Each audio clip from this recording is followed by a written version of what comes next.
تو اب یہ مڈل ایسٹ کے مالک کو اور گورنمنٹس کو فیصلہ کرنا ہے. جب ویسٹرن ویپنز فیل ہو گئے ہیں, ویسٹرن ویپنز ان کے لیے بالکل کھلونے ثابت ہوئے ہیں, ان کے وہ ہاتھ میں ہی نہیں ہیں. اور آپ اگر یاد کر لیں تو جب ٹرمپ آیا تھا اور یہ اناؤنس کیا گیا تھا کہ ڈیٹا سینٹرز یہاں پر بنیں گے, یہاں پر آرٹیفیشل انٹیلیجنس کا مرکز جو ہے وہ یہ خلیجی ریاستیں بنیں گی, تو اس وقت ہم نے آپ کو کیا بات کی تھی؟ بیٹھے یہاں پر امریکنز ہوں گے تو پورٹرے یہی ہوگا کہ بھئی یہ خلیجی ریاستیں جو ہے وہ مرکز آف آرٹیفیشل انٹیلیجنس بن گئی ہیں. ایسا نہیں ہوگا.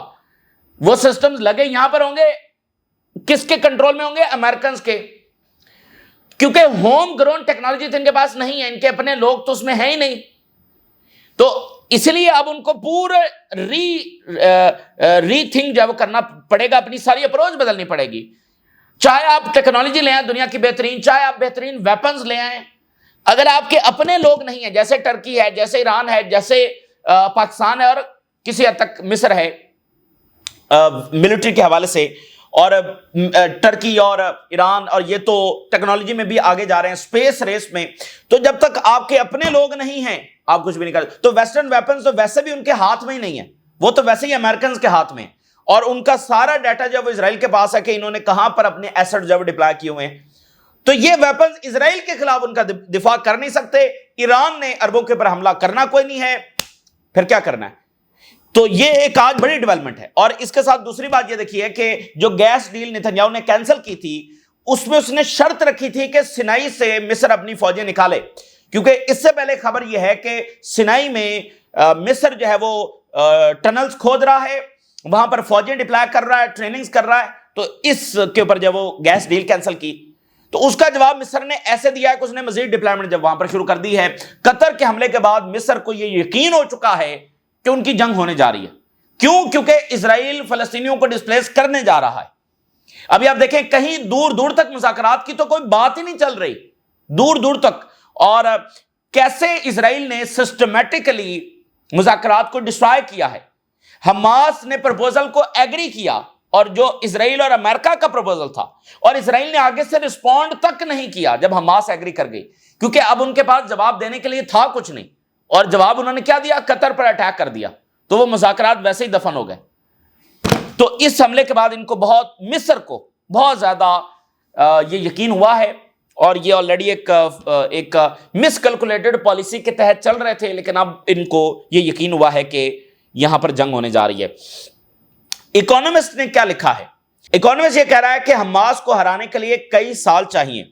اسرائیلی army chief informed the government repeatedly that a decisive strike against Hamas may take years if it is possible at all. The Economist. کئی سال لگیں گے حماس کو ڈیفیٹ کرنے میں. تو یہ جو اگریشن اس وقت اسرائیل نے شروع کیا ہے, اس طرح کے کئی ایک کمپریہنسو اگریشن جس میں بڑی تعداد میں فوج داخل کی گئی, اس سے پہلے بھی اسرائیل کئی بار کر چکا ہے. یہ تو دنیا ہے نا جو بار بار اسرائیل کو موقع دے رہی ہے, اور بار بار اس کو ٹائم دے رہی ہے کہ ٹھیک ہے جیسے تیسے کر کے فلسطینیوں کو جو بھی کرنا کرو, جو بھی ٹولز استعمال کرنے ہیں, جتنے بھی لاس توڑنے ہیں, جو کچھ کرنا کرو. یہ تو دنیا بار بار الاؤ کر رہی ہے اسرائیل کو. تو اگر اس بار بھی حماس ڈیفیٹ نہ ہوئی تو پھر کیا ہوگا؟ اور گیلنٹ, فارمر اسرائیلی ڈیفینس منسٹر گیلنٹ کیا کہہ رہا ہے؟ I have not heard yet the occupation of Gaza will achieve the war's objective. ابھی تک تو مجھے کچھ ایسا نظر نہیں آ رہا کہ غزہ سٹی پر اب یہ حملہ جو ہے وہ ہمارے وار آبجیکٹیوز کو کیسے برا کر لے گا. یہ گیلنٹ کہہ رہا ہے, جو خود ایک وار کرمنل ہے اور اس کے بھی وارنٹس جب نکلے ہوئے ہیں. اچھا جی, ہیرٹس نے یہ رپورٹ کیا ہے کہ جو ملیشیا ہے, جو یہ ڈفرنٹ داعش جیسی جو تنظیمیں ہیں, اس طرح کی ملیشیا جو ہے وہ غزہ میں اسرائیلی فوج کے ساتھ مل کر وہاں پر اگریشن کر رہی ہے. یعنی آپ اندازہ کریں وہ جو گینگسٹرز ہیں وہ بھی اسرائیل وہاں پر لا چکا ہے, اس طرح کی تنظیموں کے لوگ بھی لا چکا ہے, پتہ نہیں, اور پرائیویٹ کانٹریکٹرز بھی لا چکا ہے. یہ ہے اسرائیل, یہ غزہ میں وہ جنگ لڑ رہا ہے, یہ غزہ میں جنگ لڑی جا رہی ہے, اور ابھی تک فلسطینی وہاں پر ہیں اور مقابلہ کر رہے ہیں, حماس موجود ہے. تو یہ تو بزدلی ہے دنیا کی اور ریجن کی. اس سے بڑی بزدلی کیا ہو سکتی ہے کہ آپ 23 مہینے ایک ظالم ترین طاقت کو کھلا موقع دے رہے ہیں کہ وہ جیسے چاہے مرضی جو مرضی کرے, جو مرضی ٹولز استعمال کرے. ایسے جنگیں ہوتی ہیں. تو اس کی جو بھی ذمہ دار ہے وہ تو یہ سارے ہیں. ایک مظلوم اور محکوم ایک قوم کے اوپر آپ ایک بھیڑیے نما ایک اینٹی کو الاؤ کرتے چلے جا رہے ہیں. تو اب ملیشیا بھی وہاں پر ہے. لیکن ہیرٹز نے ایک دلچسپ خبر بھی ساتھ دی ہے کہ اسرائیلی انٹیلیجنس کو لگتا ہے کہ ملیشیا ان کے خلاف ریوولٹ بھی کر سکتی ہے, کیونکہ وہ ہیں نا, ان کا تو کسی چیز سے مطلب ان کی کوئی آئیڈیالوجی نہیں ہے, وہ کس لیے لڑ رہے ہیں, ان کو پیسہ دیا ہوگا, کچھ بھی وہاں پر ہو سکتا ہے. وہ پوری طرح سے ان کے اوپر کنٹرول بھی نہیں ہے کہ ان کی اسسمنٹ ہے. لیکن آپ دیکھیے کہ وہ کیا کر رہے ہوں گے فلسطینیوں کے ساتھ, وہ کیا کر رہے ہوں گے وہاں پر. اور آپ دیکھیے کہ اس وقت دورے کس لیول کے ہو رہے ہیں. اس سے پہلے امیر قطر جارڈن گئے, پاکستان کے پرائم منسٹر سعودی عربیہ میں پہنچے. بڑا غیر معمولی دورہ ہے, اور جس طرح کا پروٹوکول پاکستان کو دیا جا رہا ہے اس سے اندازہ لگایا جا سکتا ہے کہ سعودی عربیہ پاکستان سے کیا ڈیمانڈ کر رہا ہے. اور جو یو ای کے پریزیڈنٹ ہیں وہ آذربائیجان پہنچے ہوئے ہیں, اور جو اسپین کے کنگ ہیں وہ مصر پہنچے ہوئے ہیں. اور یو ای کے جو صدر ہیں, آذربائیجان کا دورہ امپورٹنٹ اس لیے ہے کہ آذربائیجان جو ہے وہ اسرائیل کو تیل دے رہا ہے, ایسی رپورٹس ہیں. آذربائیجان بہت قریب ہے اسرائیل کے, اور اسرائیلی فوج بھی بتایا جاتا ہے کہ آذربائیجان کے اندر موجود ہے. آذربائیجان تیل دے رہا ہے, ایسی رپورٹس ہیں. اور یو ای کے جو صدر ہیں وہ آذربائیجان کے اندر موجود ہیں. UAE president arrives in Azerbaijan on official visit, اور president Sisi and his wife receive کیا ہے کنگ اینڈ کوئین کو, جو اسپین کی ہیں, in their first visit to Egypt. پہلا دورہ وہ کر رہے ہیں. اسپین جو ہے وہ اس وقت سب سے بڑا سپورٹر ہے فلسطین کا, اور اسپین کی ایک تاریخ ہے. آپ جانتے ہیں کہ اسپین کی ایک تاریخ ہے. وہاں پر جو ساری جو سلطنت تھی تو وہ مصر بھی تو آپ کو سارا یاد ہے. تو اب مصر کی جو سپورٹ ہے نا فلسطینیوں کے لیے, یہ اسرائیل کو بہت زیادہ چبھتی ہے, کیونکہ اسپین کا ایک ہسٹوریکل کانٹیکسٹ بھی ہے. اچھا جی, آج 1 سال مکمل ہو گیا ہے جو پیجرز اٹیک اسرائیل نے کیے تھے. موسٹ بروٹل یہ اٹیک تھا, اور یہ کوئی سیولائزڈ لوگ دنیا میں نہیں کر سکتے ہیں, کیونکہ یہ جیسے آپ رینڈم لوگوں کو نہیں مارتے. یعنی وہ پیجر کس کے ہاتھ میں ہے, وہ ڈاکٹرز کے ہاتھ میں تھا, وہ نرسز کے ہاتھ میں تھا, وہ بچوں کے ہاتھ میں تھا, وہ سویلینز کے ہاتھ میں تھا. یعنی جیسے آپ رینڈم لوگوں کو مارنا شروع کر دیتے ہیں, تو پیجرز اٹیک ویسا ہی تھا, کیونکہ آپ ٹارگیٹڈ اٹیک تو کر ہی نہیں رہے. وہ پیجرز اٹیک تو سویلین استعمال کر رہے تھے, تو رینڈم جیسے لوگوں کو مار دینا, تو وہ اتنا بروٹل اٹیک تھا. تو اس کو 1 سال جب ہو گیا ہے. لیکن اب سوال ایک اور اٹھ گیا ہے, وہ یہ ہے کہ اس وقت تو یہ سارے کہتے ہیں نا, اچھا ایران میں حملہ کر رہا ہے, ایران کی کیا سیکورٹی ہے, ایران کی تو کوئی طاقت ہی نہیں ہے.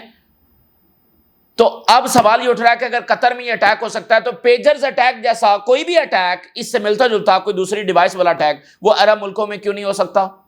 وہاں پر بھی تو ہو سکتا ہے, ٹرکی میں بھی تو ہو سکتا ہے. اور ابھی آپ کو یاد ہے جو مارکو روبیو کے ساتھ نتنیاہو نے پریس کانفرنس کی ہے, اس میں اس نے کیا بات کی ہے؟ وہ ساری پریس کانفرنس سننے والی ہے, اور اس میں ایک ایک بات امپورٹنٹ ہے ان کے عزائم کو جاننے کے لیے.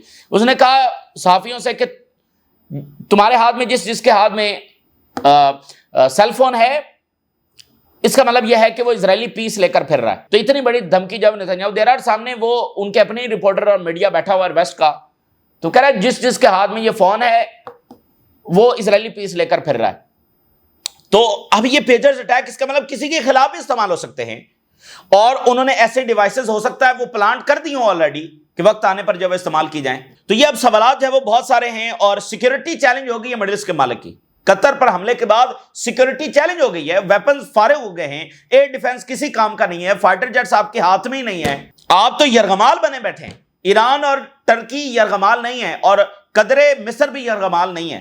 اس لیے مصر نے وہ کڑی دکھائی ہے کہ وہ چائنا کے ساتھ سب سے پہلے آگے بڑھ کر جو ہے وہ ویپنز بھی لے رہا ہے اور ان کے ساتھ تعلقات بھی بڑھا رہا ہے. یہ تو ابھی تک نہیں کر سکے.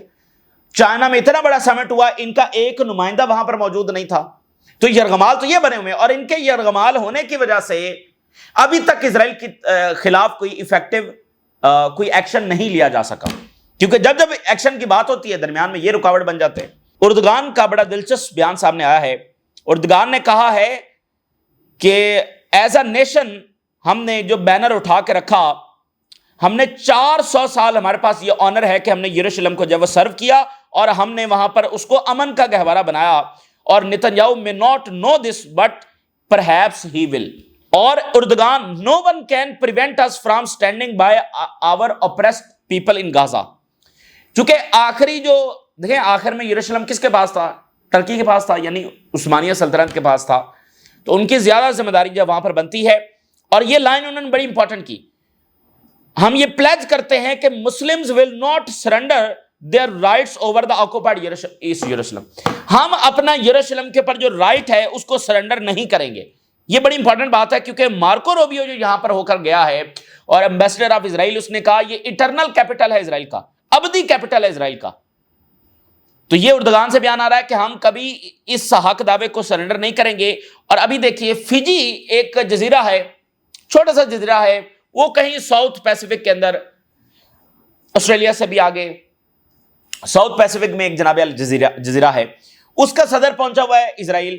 نتنیاہو کے ساتھ ملاقات ہوئی اور فجی نے اپنی ایمبیسی یروشلم میں کھولی ہے, اور نتنیاہو اس کے اوپر بیان جاری کر رہا ہے کہ یروشلم ہمارا 3000 سال سے کیپٹل ہے اور ہمارا ہی رہے گا. ٹھیک ہے, تو یہ اصل لڑائی تو یہ ہے, اصل لڑائی تو ویسٹ بینک کی ہے, یروشلم کی ہے, ٹیمپل کی ہے, اصل لڑائی تو وہ ہے.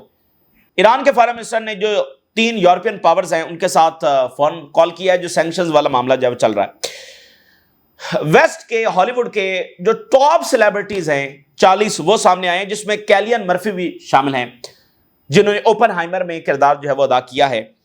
تو اس کے علاوہ 40 ادر سیلیبریٹی جو ہے وہ غزہ کی سپورٹ کے اندر جو ہے وہ سامنے آئے ہیں. سموترج کا ایک بیان جو ہے وہ قابل غور ہے. سموترج کا کہتا ہے کہ غزہ جو ہے وہ ایک ریئل اسٹیٹ ٹریئر ہے, ریئل اسٹیٹ خزانہ ہے, اور ہم امریکہ کے ساتھ ڈسکس کر رہے ہیں کہ کس کو کتنا شیئر ملے گا. They are making fool to Trump administration. سموترچ جو ایک الٹرا زائنسٹ ہے, ریلیجیس ہے, وہ اب غزہ کو ایک ریئل اسٹیٹ پراپرٹی کہہ رہا ہے. یعنی ان کا حق دعویٰ تو اس لینڈ کے اوپر ریلیجیس ہے, اب وہ اس لینڈ کو ایک کمرشل لینڈ ڈکلیئر کر رہا ہے, ایک ریئل اسٹیٹ لینڈ ڈکلیئر کر رہا ہے. تو اس کے ساتھ ان کا حق دعویٰ خود اپنی زبان سے جھوٹا ثابت ہو گیا نا, کہ آپ اس کو ایک کمرشل لینڈ کہہ رہے ہیں. ویسے آپ کہہ رہے ہیں کہ یہ آپ کی ہے اور ہزاروں سال سے آپ کی ہے, آپ کہہ رہے ہیں یہ کمرشل لینڈ ہے. تو اصل میں پتہ کیا ہے, ٹرمپ انتظامیہ اور ٹرمپ کی فیملی زیادہ انٹرسٹڈ ہے, کیونکہ ان کا اپنا کاروبار, سارے معاملات, ٹرمپ بڑا خود غرض شخص ہے, تو ان کی فیملی انٹرسٹڈ ہے کہ یہ یہاں پر ان کی بزنس اور رائیویریا جو وہ بنانا چاہتا ہے ٹرمپ, اور انہوں نے انویسٹمنٹس پکڑ لی ہیں. اس کا جو داماد ہے جیرڈ کشنر, وہ اس میں بہت انوالو ہے, اور انہوں نے انویسٹمنٹس پکڑی ہوئی ہیں اور نقشے بنائے ہوئے ہیں کہ غزہ میں کون. تو یہ ان کو بتا رہے ہیں کہ جیسا آپ کہہ رہے ہیں ویسا ہی ہوگا, یہ ایک ریئل اسٹیٹ پراپرٹی ہی ہے اور ہم آپ کے حوالے کریں گے اس پر قبضہ کر کے. تو یہ کبھی بھی امریکہ کو نہیں دیں گے, وقتی دے سکتے ہیں لیکن الٹیمیٹلی پھر امریکہ کو بھی یہاں سے نکال دیں گے. جیسے انہوں نے برطانیہ کی فوج کو لایا تھا اپنی آباد کاری کے لیے, برطانوی فوج نے ان کو پروٹیکٹ کیا, پھر انہوں نے برطانوی فوج کے اوپر ہی حملے شروع کر دیے اور پھر برطانوی فوج کو یہاں سے نکالا. تو یہ ہسٹری ہے جو ویسٹ میں ڈسکس نہیں ہوتی. تو یہ بیان بڑا دلچسپ ہے, یعنی ٹرمپ انتظامیہ اس کو کس انداز میں دیکھ رہی ہے, اور اگر ایک ایسا شخص اس کو اس انداز میں دیکھ رہا ہے, اس سے بڑا تو پھر کوئی ظالم ہو نہیں سکتا ہے کہ وہ یہاں پر عورتیں اور بچے مارے جا رہے ہیں اور اس کو وہ ریئل اسٹیٹ پراپرٹی کے طور پر جب دیکھ رہا ہے. تو یہ ہے نیکسٹ ورلڈ, اب دنیا ایسے چلے گی, یہ امریکہ اور اسرائیل ایسی دنیا بنا رہے ہیں. تو عرب ورلڈ کو چاہیے کہ تیزی کے ساتھ اپنی ملٹریز کو کھڑا کریں. اور یہ جو بیسیکلی اسرائیل ہے نا ناظرین, اسرائیل ایک ریمائنڈر ہے مسلم دنیا کے زوال کا. جب اسرائیل کو اقدام کرتا ہے اور سب کہتے ہیں یہ کتنی بڑی زیادتی ہے, ایران پر حملہ کتنی بڑی زیادتی ہے, قطر پر حملہ کتنی بڑی زیادتی ہے, فلسطین پر حملہ کتنی بڑی زیادتی ہے, لیکن آگے سے جواب میں کچھ ہو نہیں سکتا. تو یہ ریمائنڈر ہے, کیوں نہیں ہو سکتا, کیونکہ آپ زوال میں ہیں. تو آپ کو ایک کمپریہنسو اس عروج کی طرف جانا ہے, کمپریہنسولی اپنی ڈائریکشن, اپنی اپروچ, اپنی سوچ جو ہے وہ تبدیل کرنی ہے. اور مڈل ایسٹ کی مونارکیز نے بہت بڑی غلطی یہ کی کہ وقت گزرنے کے ساتھ ساتھ انہوں نے اپنے آپ کو بدلا نہیں. ایون ملیشیا اور انڈونیشین ملکوں کی طرح اگر یہ کانسٹیٹیوشنل مونارکیز کی طرف ہی چلے جاتے اور یہاں پر باقی معاملات کو آگے بڑھنے دیتے, تو پھر آج اس طرح سے یہ یرغمال نہ ہوتے. بہرحال یہ ایک تلخ تاریخ ہے, اور ان مونارکیز کو چلانے کے لیے بہت سارے ملک قربان ہوئے ہیں. یہ ایک بڑی تلخ جو ہے وہ تاریخ ہے. اور یہ جو دیکھیں نا, دنیا اس وقت کنڈیم کر رہی ہے, اور کنڈیم کرنا اس وقت سب سے فولش اقدام ہے. کیوں؟ کیونکہ یہ کنڈیمنیشنز اس آرڈر کے تحت تھیں جن کو انہوں نے خود توڑ دیا ہے. اس آرڈر میں یہ کنڈیمنیشنز ویلیو رکھتی تھی. اس کو اسرائیل اور امریکہ نے جان بوجھ کر توڑا ہے. اب دیکھیں گے انہوں نے UN کی ہیومن رائٹ سے نکال لیا اپنے آپ کو، یعنی کنٹروورشل کر دیا، اور اسی نے اب رپورٹ دی ہے جینوسائیڈ کی. وہ کہتے ہیں ہم تو اس کو مانتے نہیں ہیں، ICC کے اوپر سینکشن لگا دی. تو یہ ہے to rewrite the history. کل کو اگلی صدی میں ہسٹری کیا پڑھائی جا رہی ہوگی، جو ان کے گولز ہیں کہ وہ عالم عدالت تو تھی ہی بائسڈ ٹوورڈز اسرائیل. ان کے بیانات دیکھیں نا، آگے سے وکٹم بنے نظر آتے ہیں. تو یہ کنسپٹ ہے ری رائٹ کرنے کا ہسٹری کو. تو غزہ میں لیف لیٹس جب وہ گرائے گئے ہیں کہ یہاں سے ایویکویٹ کریں. اور ذرا گلوبل ٹائمز کیا لکھ رہا ہے، ساؤتھ کوریا کے فارن منسٹر جب وہ چائنا پہنچ رہے ہیں، South Korea hits out at US in rare criticism. اب یہ چائنیز میڈیا لکھ رہا ہے اس کو کہ بڑا ہی ریئر کرٹیسزم جو ہے وہ ساؤتھ کوریا نے امریکہ کا کیا ہے. اور کیا کہا ہے، it is not the same ایلائی. Chinese media بھی اس کو رپورٹ کر رہا ہے، یہ وہ سیم ایلائی نہیں ہے جس پر ہم نے اعتبار کیا تھا. تو امریکہ نے سب کا اعتبار جو ہے وہ توڑ دیا ہے. دیکھیں نا وجہ پتہ ہے کیا، جیسے جاپان ہے، جیسے ساؤتھ کوریا ہے، ان میں امریکن فوجیں بیٹھی ہوئی ہیں، تو فوری الٹرنیٹو ان کے پاس نہیں ہے. یہی حال خلیجی ریاستوں کا ہے. بری طریقے سے یہ ملک پھنس گئے. وہ ملک تو ظاہر ہے ان کے الگ معاملات ہیں، یہ مڈل ایسٹ والے زیادہ برے طریقے سے پھنسے ہیں، کیونکہ یہ سارے انڈے ایک ہی ٹوکری میں ڈال کر بیٹھے ہوئے تھے اور اتنے ڈیپینڈنٹ ہو چکے تھے امریکہ کے اوپر جو ہے کہ اب ان کو سمجھ نہیں آ رہا کہ کیا کریں. تو ظاہر ہے ساؤتھ کوریا جاپان میں ان کی فوج بیٹھی ہوئی ہے، اتنا جلدی اور اتنا امیڈیٹ نہیں پاسبل کہ وہ امریکہ کو سیدھے ہو جائیں. لیکن یہ بڑی کریج والی بات ہے جو ساؤتھ کوریا کر رہا ہے. اور یہ بات ابھی تک مڈل ایسٹ سے اس لیول کی بات نہیں کی گئی کہ یہ ہمارا وہ اتحادی نہیں ہے، ایسی بات انہوں نے نہیں کی، ایک کنڈیمنیشن بھی نہیں کی. حالانکہ پوری طرح سے امریکہ نے یہ حملہ کروایا. ایران پر حملہ ہوا تو انہوں نے کنڈیم کیا امریکہ کو، انہوں نے امریکہ کو کنڈیم نہیں کیا. اور چائنا کے جو ساؤتھ کوریا کے فارن منسٹر ہیں وہ چائنا کا دورہ شروع کر رہے ہیں. اور آسیان جو ممالک ہیں، ساؤتھ ایسٹ ایشیا کے ممالک، ملیشیا، انڈونیشیا، سنگاپور، یہ سارے یہ چائنا کے بہت قریب ہو رہے ہیں. اور چائنا کے جو وائس پریزیڈنٹ ہیں وہ آسیان ریجن میں پہنچے ہیں، اور 22 چائنا آسیان ایکسپو وہاں پر ہو رہا ہے. اور پھر دیکھیے کہ چائنا اور آسیان پیپل ٹو پیپل جو کانٹیکٹ ہے وہ بھی بڑھ رہا ہے. تو یہ ایک اوورآل تبدیلی دنیا میں آ رہی ہے. لیکن مڈل ایسٹ کے پاس کیا آپشنز ہیں؟ خاموشی تو افورڈیبل نہیں ہے، کیونکہ ادھر سے اسرائیل جو کچھ کرتا چلا جا رہا ہے، اندر سے شدید دباؤ ہے. تو لیکن کریں گے تو کریں گے کیا، یہ اب سوال ہے. بہرحال ایک کمپلیکس ریجن ہے. جب آپ پہلے سے تیاری نہیں کرتے تو پھر کمپلیکس صورتحال میں آپ پھنس جاتے ہیں اور فوری آپ کو پتہ نہیں چلتا کہ کرنا کیا ہے. تو یہ اس وقت کی تازہ ترین صورتحال جو آپ کے ساتھ شیئر کیا، آپ نے رائے لگا کریں. اجازت دیجیے، اللہ حافظ.